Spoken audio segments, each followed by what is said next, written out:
Yo les gars, j'espère que vous allez bien et aujourd'hui on se retrouve pour une toute nouvelle vidéo et aujourd'hui je vais vous montrer comment je suis passé 7000 trophées sur Clash Royale en 4 replays qui vont vous montrer, auxquels je vais expliquer juste après la fin des replays comment j'ai joué, comment j'ai ressenti la game, ce que j'aurais pu améliorer dans mon gameplay et franchement j'ai kiffé monter.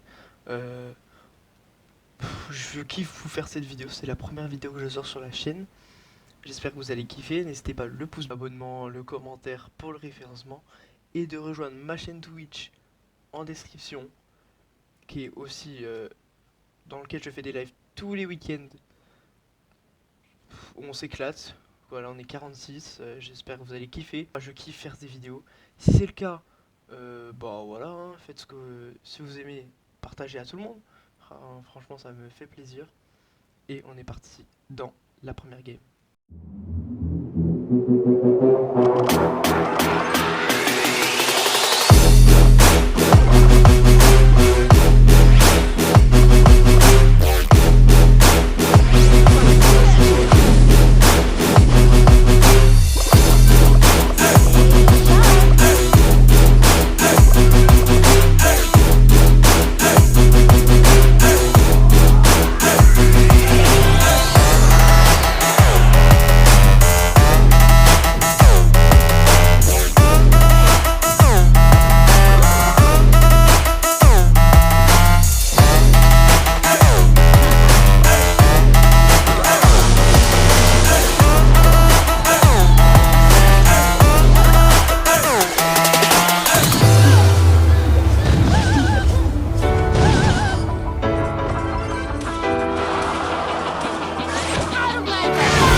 Donc, comme vous l'avez vu, j'ai très mal joué la game. En plus, il avait cave à bélier, donc c'est très dur à défendre le cave à bélier. Il charge très vite. Donc, ouais, j'ai pas bien joué la game. J'étais pas dans un bon cycle de cartes, du coup, je pouvais pas faire mes combos habituels.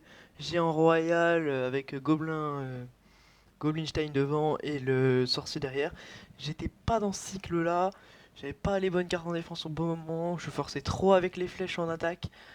J'aurais dû être plus passif, attaquer au bon moment. Là, j'étais trop agressif, du coup, bah, je me faisais vite battre, sachant qu'il avait un deck cycle. avec Cavalier, et Cavalier c'est très très fort dans la méta. Donc voilà, donc j'ai perdu cette première game, maintenant je vous laisse avec le replay de la deuxième.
Comme vous l'avez vu, j'ai galéré parce que franchement, même MK, il me détruit mon attaque si je fais un bus Goblinstein avec sorcier derrière, plus le GR s'il met un géant royal, enfin un MK. Tu vois, c'est dangereux parce qu'il te détruit tout sur la map. Dès que j'ai vu qu'il avait DDE, par contre, ça c'était une très bonne information. J'ai très bien réagi, j'ai mis le Goblinstein en attaque au pont en pré-shot. Je pense que vous avez vu, j'ai pré-shot son DDE.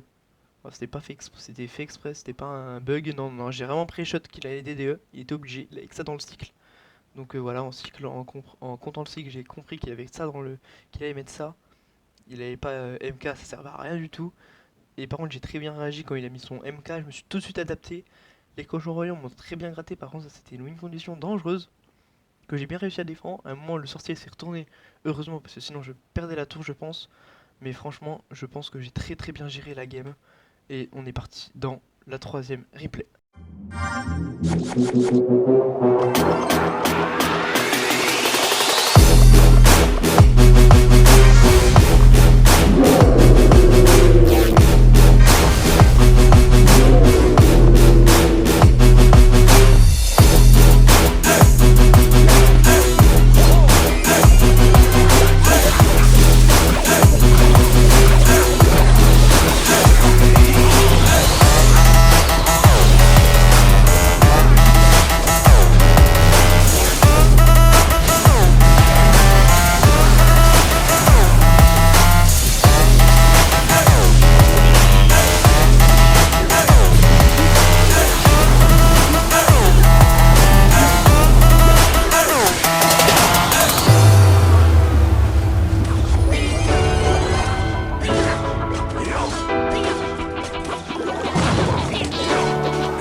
là les gars, je vous jure que là, j'ai stressé vraiment pour cette game. Parce qu'en fait, le Goblinstein, je peux le gérer qu'avec la foudre. Le MK Evo me détruit tout mon bus. Vraiment, il me détruit tout mon bus. MK Evo, c'est trop fort en défense. Sauf que lui, il a forcé avec un MK au pont, alors qu'il aurait pas dû. Si MK pas au pont, enfin MK Evo pas au pont, il gagne la game. Hein, parce que le fait qu'il mette son MK au pont, en évolution, il l'a plus en défense pour mon géant royal. Ce qui fait que mon géant royal, lui, il se fait plaisir. Et du coup, le géant royal lui a détruit sa tour. Il ne pouvait strictement rien faire. C'est une game assez close. Il m'a pré-shot un moment avec son gobelin Sarbacane. Et ça m'a fait mal. Parce que j'essayais de détourner le MK justement de la tour. Et du coup, j'ai failli la perdre sur ce moment-là. Ensuite, j'essaye de décaler avec le Goblinstein pour plus qu'il tape la tour. Mais je loupe, du coup il focus que le Goblinstein, et ensuite vu qu'il y a le monstre, et du coup vu qu'il y a le zap du génie derrière, bah il se fait plus focus par le... Enfin il focus plus le... Ouais bref, vous avez capté le monstre, et du coup il focus la tour, et là j'ai pris très très cher. Heureusement que je prends la tour aussi à gauche, parce que sinon je perdais la game, et franchement je suis heureux de ma game, et on est parti sur le dernier replay de cette vidéo.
vous l'avez vu, cette game était très très close, elle s'est jouée vraiment à rien du tout, elle s'est jouée sur un push. Mais le gars, il avait un deck. C'était quoi ce deck? Il avait un deck trop bizarre. Clonage. Qui joue le clonage? Franchement. Non mais les gars, faites un... Je sais que je suis à 7000 trophées, mais faites un effort quand même. Et il y a un deck sans clonage. C'est comme les gens qui jouent Miroir. Oh, Miroir encore ça peut aller, mais clonage. Ça fait aucun dégât. Ça ne fait que toutes les troupes ont 1 HP. Franchement, ça ne rajoute rien du tout au jeu, au gameplay. À part pour mettre une pseudo-pression, mais avec des flèches, une bûche ou n'importe quoi, ça se fait détruire, c'est trop frêle. Donc je pense que s'il y a une évolution clonage, franchement ça peut être intéressant, mais pour le moment le clonage n'est pas joué en top ladder, n'est pas joué même, personne le joue. Enfin voilà, donc voilà, j'espère que vous avez kiffé en tout cas. C'est déjà la fin de la vidéo. Merci d'être arrivé là. Si vous êtes arrivé là, le pouce en l'air, les abonnements, les commentaires pour le référencement, ça fait plaisir. Et en tout cas, toujours la chaîne Twitch, hein. Je le dis pas assez, mais la chaîne Twitch c'est très très important. Ça me soutient encore plus que sur YouTube, même si YouTube ça me soutient aussi. Moi j'ai kiffé faire cette vidéo et on se retrouve potentiellement la semaine prochaine ou dans 2 semaines pour une toute nouvelle vidéo. Et c'est la reprise des vidéos et des lives sur Twitch toutes les semaines. On est parti, les gars, pour une nouvelle aventure.